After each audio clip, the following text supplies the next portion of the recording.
সুরাইয়া, জি আপনার ডিভাইসটা আনমিউট করে নিন, প্রশ্ন করুন। জি। হ্যাঁ, আসসালামু আলাইকুম শেখ। আমি আমেরিকা থেকে বলছি। ওয়ালাইকুম আসসালাম শেখ, আমাদের রাহমাতুল্লাহ। আমাদের জন্য, আমার সন্তানদের জন্য, সবার জন্য দোয়া করেন। শেখ, আমার প্রশ্ন, আল্লাহ কেউ কেউ যদি ঋণ থাকে, ঋণ ঋণটা দেওয়া ফরজ তাড়াতাড়ি, না হজও যদি তার ফরজ হয়ে যায়, হজটা করা ফরজ? ঋণের অবস্থাটা কেমন? ঋণদাতা কি বলছেন যে আপনি হজ করে আসেন তারপরে পরে দিন, নাকি ঋণদাতার ঋণ পরিশোধের সময় চলে এসছে, বা তিনি চাইছেন যে আমাকে দিয়ে দিলে ভালো, বা দিয়ে দিতে হবে? কি অবস্থায় রয়েছেন এটা দেখার বিষয়। ঋণের মেয়াদ যদি থাকে, বা যে উনি যদি ঋণ যে পায় সে যদি জোরাজুরি না করে, তাইলে তার হজ ফরজ। জোরাজোরি যদি না করে, বলে যা যান, আপনি জিজ্ঞেস করেন যে আমি হজে যেতে চাইছি, আপনার ঋণটাও আছে, তা আগে ঋণটা আমি কি দিয়ে দেবো, না হজ করে আসতে পারবো? যদি বলেন যে না, হজ করে আসেন পরে দিবেন, তাহলে যেতে পারবেন। আর না হলে আসল হচ্ছে যে ঋণ আগে পরিশোধ করতে হবে, আর তারপরে হজ ফরজ হবে। ঋণ আহ আদায় করার, ঋণ পরিশোধ করার আগে আপনার হজ ফরজ নেই। জি, বারাকাল্লাহ। ঋণ পরিশোধ করার পরে যদি দেখা যায় যে আমার টাকা জুটছে না, তাহলে এবছর আপনার হজ ফরজ হয়নি। কিন্তু আরেকটি কথা মাসলা মনে রাখেন, কোনো ব্যক্তি যদি ঋণগ্রস্ত অভাবীও থাকে আর সে হজ করে চলে আসে, তাহলে তার ফরজ হজ আদায় হয়ে যাবে, ফরজ হজ আদায় হয়ে যাবে। জি। কিন্তু সেই ব্যক্তি যদি বান্দার হক নষ্ট করে সে টাকা পয়সা চাইছে আর দিচ্ছে না, তাহলে সে গুনাহগার। পরের পয়সা দিয়ে কেউ পয়সা ধার দিল বা এমনি দিয়ে দিল, দান সাদকা করে দিল, আর হজে চলে গেল, সেটা দিয়ে হজ আদায় হবে কিনা? হ্যাঁ, সেটা দিয়ে ফরজ হজ আদায় হবে, সেটা দিয়ে ফরজ হজ আদায় হয়ে যাবে। কিন্তু কারো কাছে চেয়ে নেব তারপর হজ করব, এমন মন মানসিকতা যেমন না থাকে। জি। এরপর যা প্রশ্ন করবেন ইলিয়াস, জি আপনি প্রশ্ন করুন।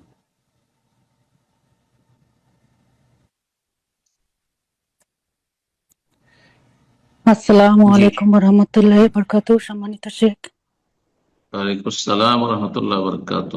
বলেন, করতে বলছেন?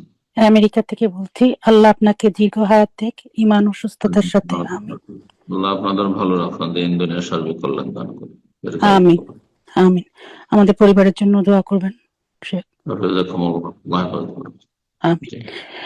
আমার প্রশ্ন হলো শেখ, যে যেখানে আমাদের এই আমেরিকাতে রেস্টরুম গুলোতে পানি থাকে না, তা বাথরুম টিস্যু দিয়ে যদি কেউ পবিত্রতা অর্জন করে, তাহলে কি সেই পবিত্রতা অর্জন করার পরে কি সে নামাজ পড়তে পারবে কিনা? জাযাকুমুল্লাহ খায়রান, বারাকাল্লাহু ফিক। বলছেন যে পশ্চিমা দেশগুলিতে ওয়াশরুমে পানির ব্যবস্থা অনেক সময় থাকে না, সেখানে টিস্যু থাকে, টিস্যু দিয়ে পবিত্রতা হবে কিনা? জি, যদি পানি না থাকে তাহলে কোনো অসুবিধা নেই, হবে। পানির বিকল্প হচ্ছে আপনার ঢেলা কুলুক, পাথর। আর আজকালকার জামানায় টিস্যু, টিস্যু সেই পাথর বা ঢেলা কুলুকের কাজ করবে, যেটা কাজ ঢেলা কুলুক দিয়ে হয়। সুতরাং পবিত্রতা হয়ে যাবে, আর তারপরে সালাত আদায় করতে পারবেন, পবিত্র হয়ে যাবেন ইনশাআল্লাহ। জি। এরপর যা প্রশ্ন করবেন সোমাইয়া, জি আপনি প্রশ্ন করুন। আসসালামু আলাইকুম রহমতুল্লাহি বরকাতুহু। সম্মানিত শেখ, ওয়ালাইকুম আসসালাম রহমতুল্লাহ বরকাত। জি। আমার প্রশ্ন হচ্ছে, কেউ যদি আমাদের উপরে জুলুম করে আর এই কথা যদি আমরা অন্য কাউকে বলি, তাহলে কি আমাদের নেকিটা কমে যাবে? কেউ যদি জুলুম করে তাহলে কি হবে? অন্যের কাছে যদি আমরা বলি এই কথাটা। বিচার চাওয়ার জন্য বলা যাবে, যার কাছে সমাধান পাবেন বা বিচার পাবেন এই আশা করছেন, বলা যাবে।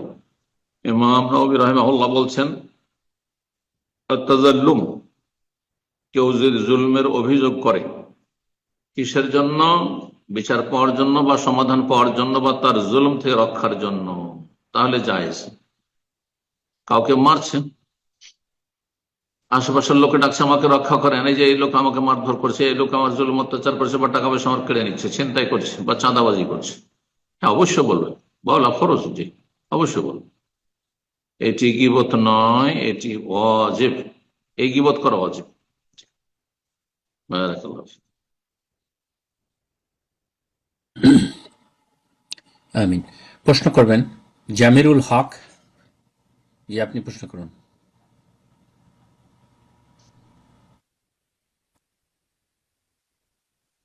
জামিরুল হক।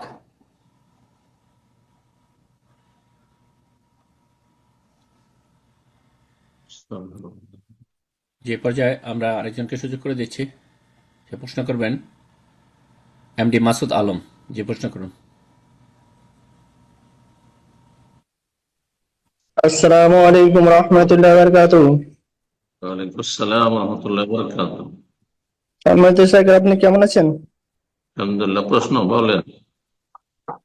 আমি বলছি কলকাতা থেকে, আমার বাড়ি মালদা জেলা। মাশাআল্লাহ, বলেন প্রশ্ন।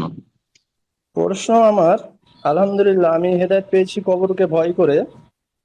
কবর বেশি বেশি মানে জানাজার নামাজে গিয়ে বা দেখতাম, অনেক ভয় লাগতো, এবং কবরকে দেখে আমি হেদায়েত পেয়েছি আলহামদুলিল্লাহ।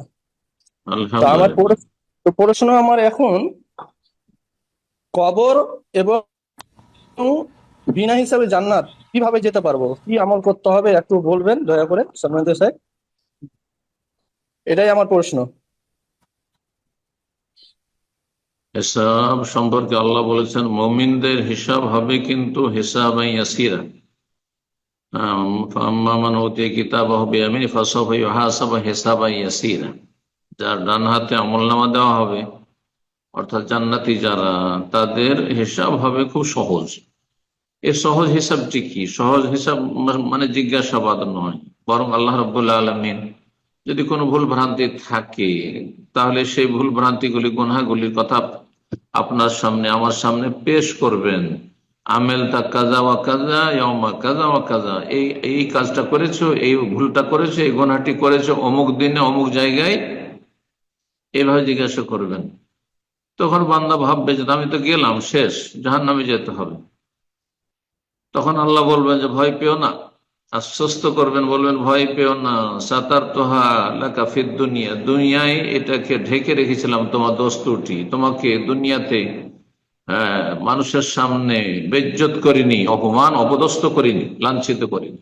মানুষ কেউ জানতে পারেনি, মানুষ ভাবতো যে তুমি ভালো, 5 টাইম নামাজ পড়েছো, খুব ভালো মানুষ। হ্যাঁ, ওয়ানা আকফির আহলাকাল ইয়াউম, আজকে তোমাকে আমি ক্ষমা করে দিচ্ছি। এটি হচ্ছে সহজ হিসাব। ওমান নৌকেশা ফিল হিসাবে উযযিবা বা হালাকা, দুই রকম হাদিস হয়েছে। আর ওরাই হচ্ছে হতভাগা, যাদের হিসাব না হবে পাই পাই করে, এটা কেন করেছিলি, কেন করেছিলি, তো সেই ব্যক্তি ধ্বংস হয়ে যাবে, সেই জাহান্নামে চলে যাবে। হ্যাঁ, তাকে আযাব দেওয়া হবে। আল্লাহ হেফাজত করুন, আল্লাহ কবর আযাব থেকে রক্ষা করুন, জাহান্নামের আযাব থেকে রক্ষা করুন, দুনিয়ার আযাব শাস্তি থেকে রক্ষা করুন, জালিমের জুলুম থেকে আল্লাহ রক্ষা করুন। বারাকাল্লাহ ফিক।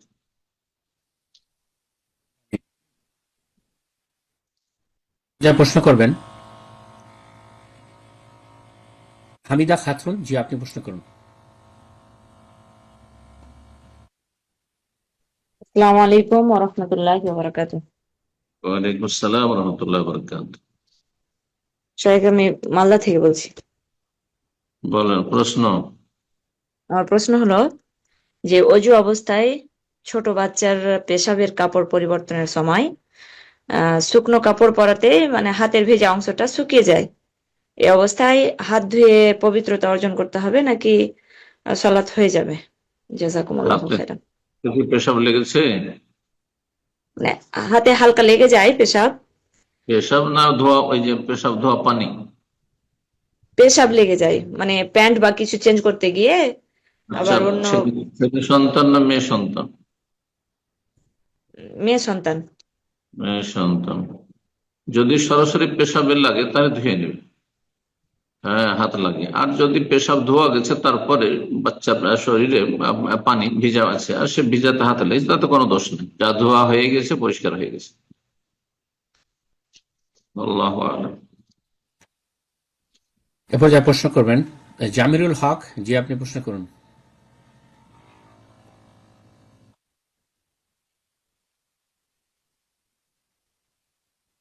প্রশ্ন করবেন মামুন মুন্সি, জি আপনি প্রশ্ন করুন।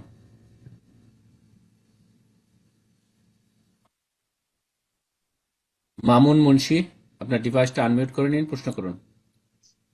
জি, আসসালামু আলাইকুম ওয়া রাহমাতুল্লাহি ওয়া বারাকাতুহু। ওয়ালাইকুম আসসালাম রহমতুল্লাহ বরকাত। স্যার কেমন আছেন? আপনাকে আল্লাহর জন্য অনেক ভালোবাসি। জি, কোথেকে? বাং- বাংলাদেশ বরিশাল বাকেরগঞ্জ থেকে। আচ্ছা, প্রশ্ন করেন। প্রশ্ন জি আলহামদুলিল্লাহ। শাহেক, আমি আমি জাহাজে চাকরি করি, এখানে 13 জন স্টাফ থাকে। হ্যাঁ, তা আমাদের ঢাকা থেকে চট্টগ্রাম যাওয়ার পথে আমাদের কোম্পানি যে তেল দেয়, ওই তেলটা কিছু বেঁচে থাকে। হ্যাঁ, ওইটা মালিককে না জানিয়ে বিক্রয় করা হয়, ঠিক আছে? মালিকের হক নষ্ট করা হয়, মালিকের হক নষ্ট করা হয়। হ্যাঁ, কিন্তু আমি ওইটা খাই না, আমি ওইটা দইও না। হ্যাঁ, আমি সবাইকে নসিহত করি কিন্তু কেউ আমার কথা শুনে না সাইড। তেল বিক্রি করে কি আপনি না অন্যরা? অন্যরা করে, আমি করি না। কিন্তু আমি তো দেখতেছি, হ্যাঁ, আমি তাদের নসিহত করতেছি, বলতেছি, কিন্তু তারা শুনতেছে না আমার কথা। তারা হারামখোর, হারাম খাচ্ছে, জাহান্নামে যেতে হবে। সরকারের কিন্তু হোক আমার অথবা ব্যক্তি মালিকানার হোক, কোন কোম্পানির মালিকানাধীন হোক, তেল চুরি করা হারাম, কাবিরা গুনাহ।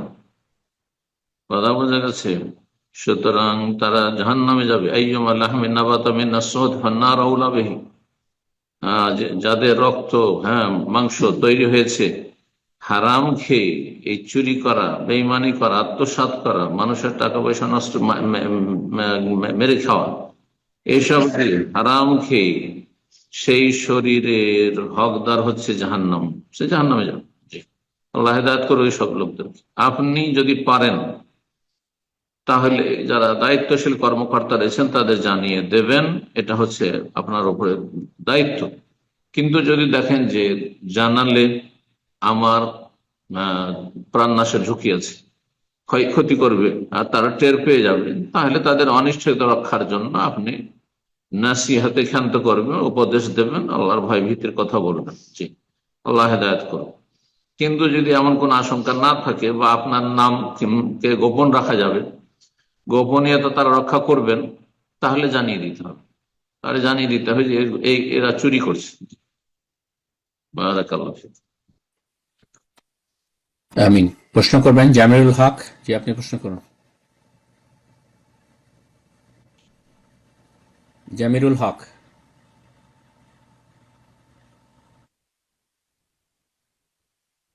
আপনি একটু আগে ডিভাইসটা আনমিউট করেছিলেন প্রশ্ন করার মাঝখানে। ব্রাদার, যারা আপনারা প্রশ্ন করবেন হ্যান্ড রেজ করছেন, অবশ্যই মনোযোগ আকর্ষণ করবেন। আপনাদের যখনই নাম মেনশন করা হয় তখন ফোনটা আনমিউট করে নিন, আর দ্বিতীয়বার সুযোগ দেওয়া হবে না। এ পর্যায়ে প্রশ্ন করবেন মোহাম্মদ শাহিন আলম, জি আপনি প্রশ্ন করুন। আসসালামু আলাইকুম স্যার, নওগাঁ থেকে বলছি। শোনা যাচ্ছে না, একটু জোরে। আসসালামু আলাইকুম, জি শুনতে পাচ্ছেন? আমি নওগাঁ থেকে বলছি। এবার শোনা গেছে, বলেন, প্রশ্ন বলেন। প্রশ্ন হলো যে আমরা জানি যে দাদার সম্পদ, অর্থাৎ মানে বাবা বেঁচে থাকতে ছেলে মারা গেলে ওই ছেলের হুম, সন্তান থাকলে দাদার সম্পদ পায় না নাতিরা। তো হুম। সেক্ষেত্রে যদি ঔষধ করে না যায়, শরীয়ত না জানার কারণে যদি ঔষধ করে না যায়, ঔষধ না করে মারা যায়, এক্ষেত্রে আসলে তাদের জন্য করণীয় কি? মানে তাদের ছেলে মেয়ে আছে, এদের জন্য মানে কি করণীয়, মানে ফ্যামিলি থেকে কি করবে যদি বিষয় যদি বলতেন।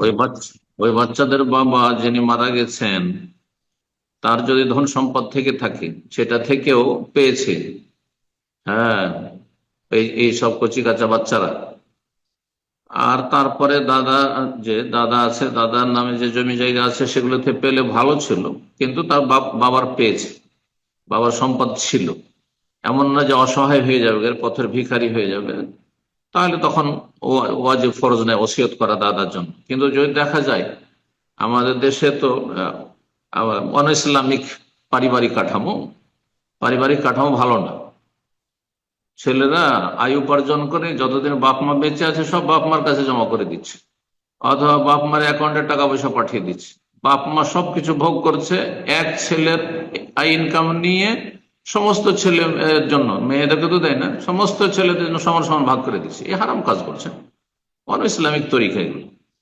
তো এগুলো যদি করে থাকে, তখন বলবো সেই দাদার জন্য ফরজ ওসিয়ত করা, না হলে এই পোতারা, এই পতিনরা, নাতিরা, এরা বঞ্চিত হবে বা এরা অসহায় হয়ে পড়বে। সেই ক্ষেত্রে ওসিয়ত করা ফরজ হলো আমার বুঝ। বারাকাল্লাহ ফিক।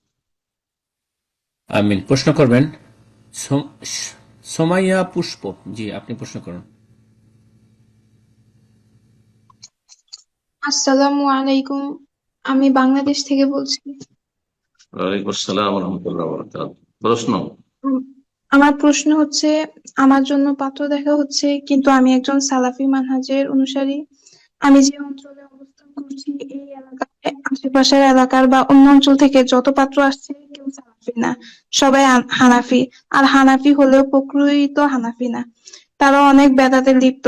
এমন অবস্থায় পাত্র নির্বাচন করার ব্যাপারে আপনার পরামর্শ চাই। প্রথম দোয়া করি আল্লাহ রাব্বুল আলামিন আপনার জন্য ভালো ব্যবস্থা করেন। আল্লাহ রাব্বুল আলামিন মনের আশা যেন পূরণ করেন, দিন দুনিয়ার ভালো মনের আশাগুলি আল্লাহ কবুল করেন, সহজ করে রাব্বুল আলামিন। দ্বিতীয় বিষয় হচ্ছে যে শুধু যদি হানাফি হয় আর বড় শিরক কুফরিতে লিপ্ত না থাকে, তাহলে তাদের সাথে আত্মীয়তা প্রয়োজনে করা যাবে যখন পাওয়া যাবে। কারণ পুরোপুরি সব দিক থেকে ভালো মানুষ পাওয়া খুব কঠিন। পাত্র বাছাই করার ক্ষেত্রে অথবা পাত্রীর ক্ষেত্রে পাওয়া যাবে না, বিশেষ করে আজকালকার জামানায়। সুতরাং সাদ্দেদ ওয়াকারে, মধ্যম পন্থা অবলম্বন করতে হবে। যদি পাওয়া যায় সালাফি ভালো, আর না হলে যদি অন্য সমাজেরও হয়, কিছু বেদাত আছে কিন্তু বড় শিরক নেই, মাজার পূজা করে না, গায়রুল্লাহকে ডাকে না, বেনামাজি নয়, হ্যাঁ, তাহলে একবার গোড়া অন্ধন নয় মজহাবের, হ্যাঁ, কিন্তু প্রচলিত মজহাবের অনুসারী, তো সেই ক্ষেত্রে আত্মীয়তা করা যেতে পারে। বয়স বেড়ে গেলে মেয়েদেরকে সেই ক্ষেত্রে নিষেধ করব না। তবে সেখানে বিয়ের সময় শর্ত লাগিয়ে নিতে পারে যে আমি যেটাকে আমি সহি দিন মনে করি সেভাবে পালন করব, তাতে হস্তক্ষেপ করতে পারবেন না, হস্তক্ষেপ করতে পারবেন না, ফোর্স করতে পারবেন না। বারাকাল্লাহ, আল্লাহ সহজ করুন। আমিন। এ পর্যায়ে প্রশ্ন করবেন আবুল কাসেম, জি আপনি প্রশ্ন করুন। আসসালামু আলাইকুম ওয়া রাহমাতুল্লাহি ওয়া বারাকাতুহু। ওয়ালাইকুম আসসালাম ওয়া রাহমাতুল্লাহ ওয়া বারাকাতুহু। শাইখ, আমি প্রশ্ন? বাংলাদেশ থেকে জামালপুর রশিদপুর থেকে বলছি। শাইখ, মাশাআল্লাহ, বলেন। প্রশ্ন হইলো আমার, অনেকে বলে যে জি যে পীরের মুরিদ না নেয় ওনারা মুসলমানই না, আর জি আল্লাহরে দেখি না ওই আল্লাহর মানে ইবাদত করি না। অনেক লোকে এরকম বলে। শাইখ, এটার বিষয়ে একটু বলে। পীরকে দেখে সেই জন্য পীরের ইবাদত করে, মুশরিক কাফের, মুসলমান না। যে ব্যক্তি বলবে যে যে পীর মানে না সে কাফের, সে নিজে কাফের হয়ে যাবে, সে মুসলিম না। কারণ যা শরীয়তের নেই তাকে শরীয়ত মনে করে তো সে মুসলিম না। শরীয়তে কোরআন এবং হাদিস আছে আতিউল্লাহ ওয়া আতিউর রাসূল, আল্লাহর আনুগত্য করো এবং রাসূলের আনুগত্য করো সাল্লাল্লাহু আলাইহি ওয়াসাল্লাম। ওয়ালিল আমরি মিনকুম, এবং আল্লাহ এবং রাসূলের আদেশ নিষেধ জানার জন্য উলামায়ে কেরামদের আনুগত্য করো। একজন শুধু আলেমের নয়, যে যেখানে থাকবেন, যার সাথে যোগাযোগ করা সম্ভব, তার মাধ্যমে দিন শিখে নেবেন বা দিনের মাসলা মাসাইল নিয়ে নেবেন। এটি হচ্ছে ওলিল আমরে মিনকুম। আর ওলিল আমরে আর একটি তাফসীর হচ্ছে যে শাসকের আনুগত্য করা।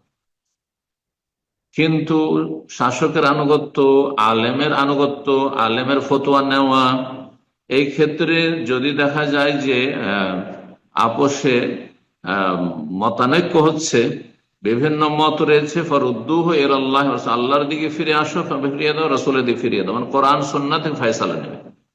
এই নয় যে মযহাবের আলোকে ফতোয়া নেবেন, না কোন একটা পীরের কাছে ফতোয়া নেবেন। পীর তো জাহেলি হয়, পীর কোনো আলেম হয়নি, পীর কোনোদিন আলেম হয়নি। আল্লাহ তাদের অনিশ্চিত রক্ষা করুন। পীর মুরিদ ইসলামে নেই।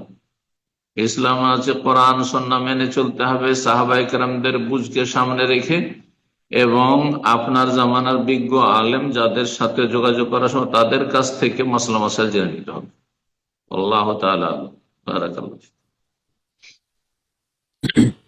প্রশ্ন করবেন মাহমুদুল হাসান, জি আপনি প্রশ্ন করুন। আসসালামু আলাইকুম ওয়া রাহমাতুল্লাহি ওয়া বারাকাতুহু। ওয়ালাইকুম আসসালাম ওয়া রাহমাতুল্লাহি ওয়া বারাকাতুহু। শাইখ, বাংলাদেশ থেকে বলছি। বলেন। আমার এখানকার এক ফ্যামিলি 4 ভাই, ওনারা ব্যবসায়িক এবং 4 ভাই শহরেই থাকে আলাদা আলাদা ভাবে। দেশে আসলে বছরে 3-4 বার আসে, তখন একসাথেই থাকে বাড়িতে। কিন্তু ওনারা কোরবানি করে 4 ভাই মিলে একটা পশু।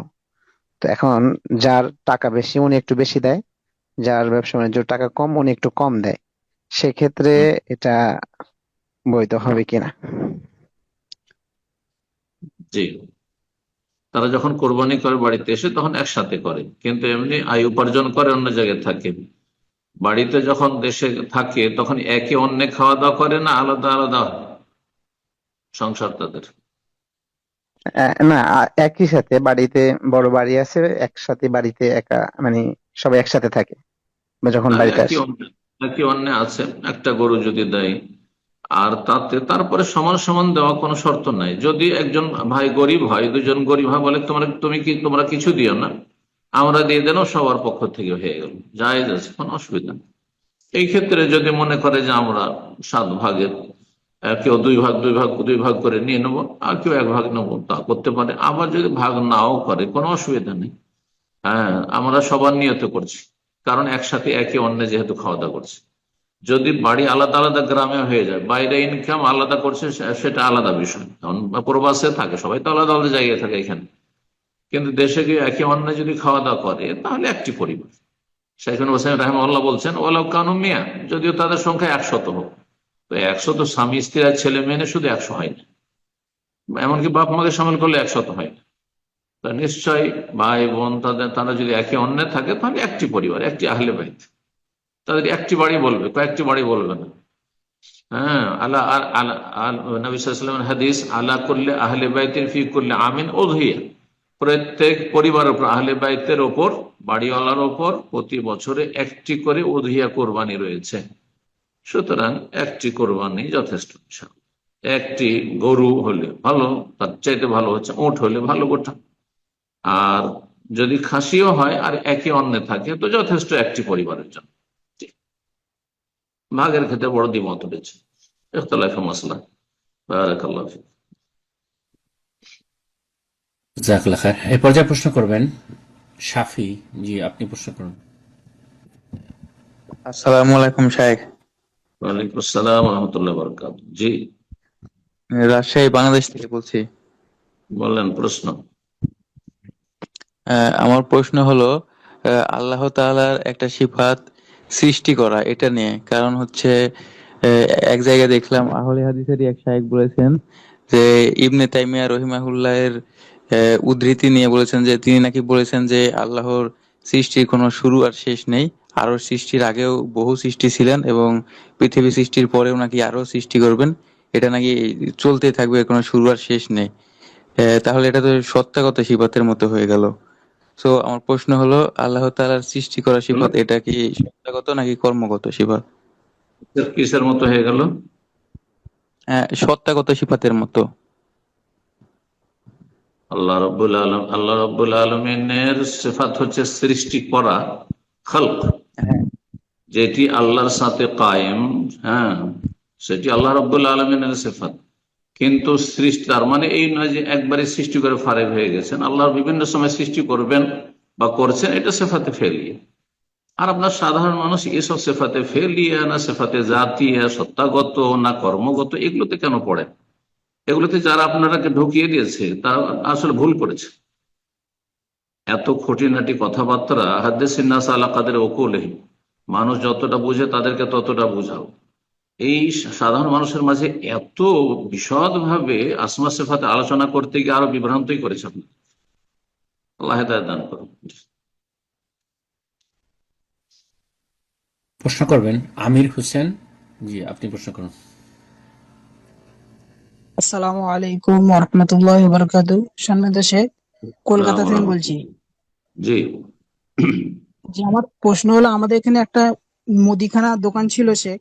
তো ওই মুদিখানা দোকানটা একটা হিন্দু লোকের ছিল। তো কিছু মানে টাকা বাকি ছিল, তো ওই দোকানদারটা হঠাৎ করে সে তার বিহারে চলে যায়, আর কোনো যোগাযোগ হয় না সেই লোকটার সাথে আমার।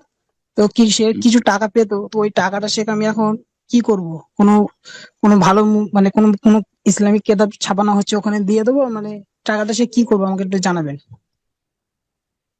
যে কোনো জনকল্যাণমূলক কাজে লাগিয়ে দিতে পারেন, কিন্তু বাই চান্স যদি কোনো সময় চলে আসে তাহলে সেটা আপনাকে দিতে হবে। তো এই জন্য যদি সেটাকে সংরক্ষণ করে রাখেন, সেই পয়সাটাকে তার অপেক্ষায় যে কোনো সময় আসলে দেন, তাহলে এটা ভালো। আর যদি মনে করেন যে কতদিন আর অপেক্ষা করব, তাহলে আপনি দান সদকা করে দেন, তার পার্থিব লাভ হবে। কারণ একজন অমুসলিমের যেহেতু লা ইলাহা ইল্লাল্লাহ তাওহীদ নেই, সুতরাং পরকালে কোনো কিছুই কাজে আসবে না। কিন্তু দুনিয়ার কল্যাণমূলক কিছু আল্লাহর কাছে পেয়ে যাবে, সুস্থতা পেয়ে যাবে, খ্যাতি পেয়ে যাবে, তার রুজির বরকত পেয়ে যাবে, দুনিয়ার বিভিন্ন যে ভোগের সামগ্রী রয়েছে সেগুলি আল্লাহ দিয়ে দেবেন। কিন্তু আখিরাতে পাওয়ার জন্য শর্ত হচ্ছে লা ইলাহা ইল্লাল্লাহ। পরকালে বিশ্বাসী, পরকালে বিশ্বাসী নয় তারা, জান্নাত জাহান্নামে বিশ্বাসী নয়, সুতরাং আল্লাহ পরকালে তাদের দেবেন না। এ পর্যায়ে প্রশ্ন করবেন আতিকুর রহমান। জি, আপনি প্রশ্ন করুন। আসসালামু আলাইকুম ওয়া রাহমাতুল্লাহ। ওয়ালাইকুম আসসালাম ওয়া রাহমাতুল্লাহি ওয়া বারাকাতুহু। জি, শেখ, আমি রাজশাহী থেকে বলছি। শেখ, বলেন। আমার মেয়ে হচ্ছে 6.5 মাস বয়স। আমার মেয়ে হচ্ছে গড়ে প্রায় ঘন্টায় 1 ঘন্টায় 3 বার প্রস্রাব করে। তো এখন হচ্ছে আমার স্ত্রীর হচ্ছে গায়ে বারবার পোশাক করতেছে। এখন যদি পোশাক পরিবর্তন করে বারবার, সেক্ষেত্রে পোশাকে যথেষ্ট হবে না। এক্ষেত্রে নামাজ পড়াতে আসলে কিভাবে কি করলে আসলে নামাজ পড়াতে সমস্যা হবে না, মানে পবিত্র থাকা যাবে? মেয়ে সন্তান, মেয়ে সন্তান না বললেন না? জি জি জি শেখ, মেয়ে সন্তান, এবং বাড়তি কিছু খাবারও দেওয়া হয়। হম তো প্রথম কথা, কাপড় গোটাটা ধুইতে হবে, বদলাতে হবে, এমন কোনো কথা তো শরীয়তে নাই। যেটুকু জায়গায় ভিজেছে ওইটুকু ধুয়ে নেবে, ওইটুকু জায়গায় ধুয়ে নেবে শুধু। জি, এতটাই যথেষ্ট। যেহেতু পেশাব না পাক, পেশাবে পাকের কোনো সুযোগ নেই। এমনকি ছেলেদের পেশাব যেখানে ছিটার কথা বলা হয়েছে, সেখানে এই নয় যে পাক, হালকা না পাকি, সেজন্য ছিটিয়ে নেওয়া যথেষ্ট বলা হয়েছে। তো যাই হোক, সেই জায়গাটুকু ধুয়ে নেবে। জি, আল্লাহ তাআলা আলম। আর বাকি কথা হলো যে আহ ভেজা কাপড়ে থাকবেন। আল্লাহ রাব্বুল আলামিন হেফাজত করুন, সতর্কতা অবলম্বন করবেন। আচ্ছা, যদি শরীরে লাগে, বিষয়টি বলে না ভালো, শরীরে যদি লাগে আর যদি বারবার ধয়, তাহলে অসুস্থ হওয়ার, ঠান্ডা লেগে যাওয়ার যদি আশঙ্কা থাকে, তাহলে ভিজা কাপড় দিয়ে আর সেটা ভিজা কাপড় দিয়ে মুছে নেবে। এইভাবে নাপাকি দূর করতে পারে। আল্লাহ তাআলা। প্রশ্ন করবেন এস কে আসগর। জি, আপনি প্রশ্ন করুন।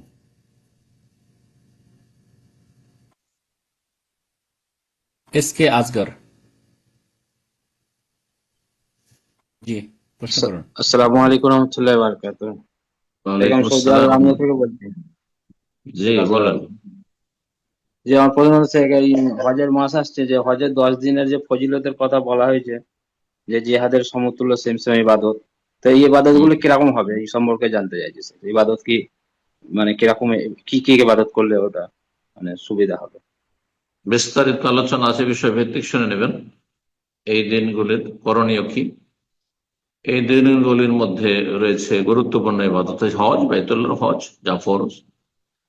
এই দিনগুলির মধ্যে রয়েছে যারা হজে যাবে না তাদের জন্য কুরবানি। হ্যাঁ, এই দিনগুলির এই দুটো। তারপরে তৃতীয় হচ্ছে আরাফার সিয়াম পালন করা, যারা হজে যেতে পারবে না তাদের জন্য।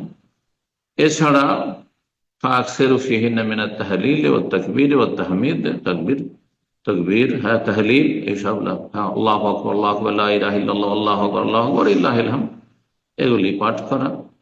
আর এছাড়া তার আগে বলার দরকার ছিল, সেটা হচ্ছে ফরজ অজেবে সুন্দরভাবে হেফাজত করা, জামাত মিস না করা, আর তারপরে ওয়াক্ত পার না করা, ফরজ ইবাদতবন্দির ক্ষেত্রে অধিক যত্নবান হওয়া, আর সুন্নত নফল বেশি বেশি আদায় করা। এছাড়া যে কোনো ইবাদত করতে পারেন, কোরআন তেলাওয়াত করতে পারেন, যে কোনো ইবাদত করেন, তওবা ইস্তেগফার করেন। যেহেতু যে কোনো আমলের কথা বলা হয়েছে, সুতরাং যে কোনো আমল হতে, কিন্তু বিশেষভাবে কোরআন এবং সুন্নাতে এই দিনগুলিতে যে নির্দিষ্ট আমলগুলি, সেই আমলগুলি অবশ্যই লক্ষ্য রাখতে হবে। আমিন। প্রশ্ন করবেন এমডি এমডি সাগর, জি আপনি প্রশ্ন করুন। আসসালামু আলাইকুম সম্মানিত শেখ। ওয়ালাইকুম আসসালাম ওয়া রাহমাতুল্লাহ। যে আমি রাজশাহী থেকে বর্তমানে কুয়েত আর্মিতে আছি সম্মানিত শেখ। আমার প্রশ্ন হলো যে কয়েক মাস আগে আমি জাকাত দিতে লেগে কিছু দ্বিধায় পড়েছিলাম যে আমার বাসাতে 10 বিঘা মতো আমি আলু চাষ করেছিলাম। তো আলু উত্তোলন জমিন থেকে উত্তোলন করার 15-20 দিন আগে আমার জাকাতের সময় চলে এসেছিল। তো ওই সময় আমি জাকাতটা কিভাবে দেবো? ঠিক একই বিষয়ে এরকম পুকুরের মাছ ছিল আমার, এরকম হয় প্রায়। তো এই বিষয়গুলো আমি কিভাবে করব সম্মানিত শেখ? আলু আলু আলুর জাকাত, আলু হচ্ছে সবজি, আলুর জাকাত অথবা মাছের জাকাত তো আর ওই ধান গম এগুলোর মতো না। ওয়াতু হাক্কাহু ইয়াওমা হাসাদিহি, কেটে মেরে নিয়ে আসার দিন তোমরা তার হক আদায় করো। এটার মধ্যে আলু পড়বে না, কারণ নবী সাল্লাল্লাহু আলাইহি ওয়াসাল্লাম হাদিসে রয়েছে যে শাকসবজিতে জাকাত নেই। বোঝা গেছে? এইরকম মাছের জাকাত নেই, তবে মাছ বিক্রি করার পর যে টাকাটা আসলো অথবা আলু বিক্রি করার পর যে টাকাটা আসলো সেই টাকাটি অন্য টাকার সাথে মিলিয়ে আপনি জাকাত দিয়ে দেবেন বছরে একবার জাকাত দেবেন। এই হচ্ছে জাকাত। প্রশ্ন করবেন জিয়াউর রহমান, জি আপনি প্রশ্ন করুন।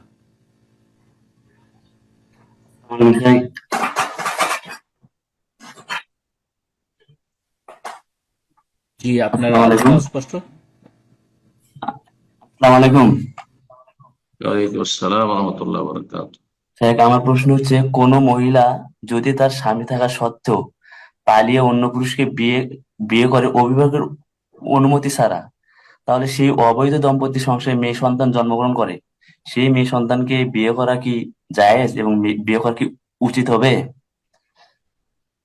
সে মেয়ে যার সন্তান নাই, অবৈধভাবে যারা বিয়ে করেছে বিনা ওলিতে, তারা গুনাহগার, তারা ফাসিক গুনাহগার, তাদের উপর তওবা করা ফরজ, তাদের সংশোধন করা ফরজ। কিন্তু তাদের যে মিলন ছিল সেটি অতীয় শুভা সংশয়ের মিলন, সুতরাং তার বংশীয় সম্পর্ক হচ্ছে সাবিত।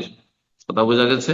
যার সন্তানের মতো নয়। সুতরাং সে মেয়ের যদি দিনদারিতা থাকে, শরীয়তের যেসব বৈশিষ্ট্যের কথা রয়েছে পাত্রী চয়েসের ক্ষেত্রে যদি থাকে, অথবা পাত্র চয়েসের ক্ষেত্রে ছিল হইতে পারেন, তাহলে বিয়ে করা যেতে পারে, বিয়ে দেওয়া যেতে পারে, কোনো অসুবিধা। আল্লাহু আ'লাম। জাযাকাল্লাহ খাইর। আজকে প্রোগ্রামে আমরা সর্বশেষ প্রশ্ন নিব ইনশাআল্লাহ। আজকে এর মাধ্যমে আমাদের প্রোগ্রাম শেষ করব। বাকি যারা প্রশ্ন করার জন্য হ্যান্ড রেজ করেছিলেন, ইনশাআল্লাহ আগামী প্রোগ্রামে আপনাদের প্রশ্নগুলো নেওয়ার চেষ্টা করব। আজকে সর্বশেষ প্রশ্ন করবেন এসকে মিনহাজ উদ্দিন, জি আপনি প্রশ্ন করুন।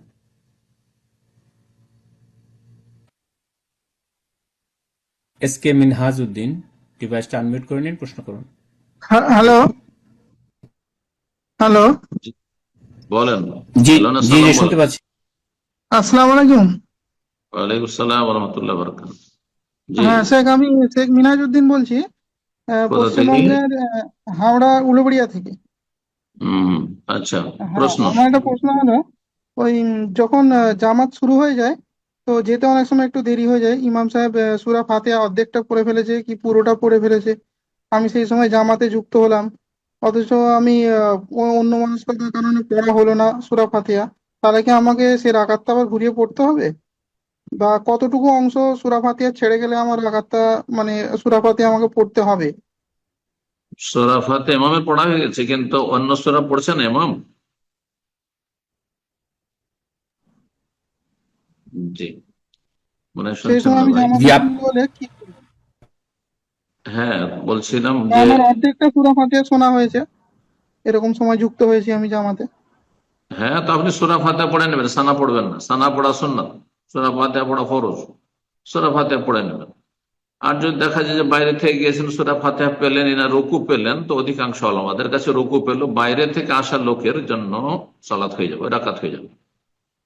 জাযাকাল্লাহু হিরসান ওয়ালা তাউদ, আবু বকর রাদিয়াল্লাহু তাআলা আনহু বলেছেন, বাইরে থেকে আসা লোক যদি সূরা ফাতিহার সময় না পায়, না রুকুতে সরাসরি লাগে আল্লাহু আকবার তাকবীর তাহরিমা দিয়ে, তাহলে সে রাকাত গণ্য হয়ে যাবে। কথা বোঝা গেছে? কিন্তু যারা শুরু থেকে লেগেছেন, অবশ্যই সূরা ফাতিহা পড়তে হবে। বারাকাল্লাহু ফিক। জি উস্তাদ, জাযাকাল্লাহ খাইর। তো আজকে ইনশাআল্লাহ এখানে শেষ করা যাক। জাযাকুমুল্লাহ খাইর। বারাকাল্লাহ দোয়া করে শেষ করবেন। আজকে এখানে আমরা আলোচনা শেষ করি। আল্লাহ রাব্বুল আলামিন কবুল করুন এবং আল্লাহ রাব্বুল আমাদের ভুল ত্রুটি মাফ করুন। আল্লাহ রাব্বুল আলামিনের কাছে দোয়া করি যেসব ভাই বোনেরা আমাদের সাথে সারা বিশ্বের বিভিন্ন দেশ থেকে প্রান্ত থেকে থাকলেন, আল্লাহ তাদের উত্তম প্রতিদান দান করেন, আল্লাহ হেফাজতে রাখেন, সমস্ত বালা মুসিবত থেকে অনিষ্ট থেকে আল্লাহ রক্ষা করেন এবং সার্বিক কল্যাণ দান করেন, দিন দুনিয়ার সার্বিক কল্যাণ রহমত বরকত দান করেন, জান্নাতের পথে রাখেন, জাহান্নামের আযাব থেকে আল্লাহ রক্ষা করেন। রব্বুল আলামিন আমাদের হায়াতে আল্লাহ রাব্বুল বরকত দান করেন, আমাদের সুস্থতায় বরকত দান করেন। আল্লাহ রাব্বুল কাছে দোয়া করি সমস্ত ভাই বোনদের জন্য, ছেলে মেয়ে পরিবার পরিজন সবকিছুতে আল্লাহ যেন সার্বিক দিক থেকে বারাকা দান করেন। সুবহান রাব্বিকা রাব্বিল ইজ্জাতি আম্মা ইয়াসিফুন ওয়া সালামু আলাল মুরসালিন ওয়ালহামদুলিল্লাহি রাব্বিল আলামিন।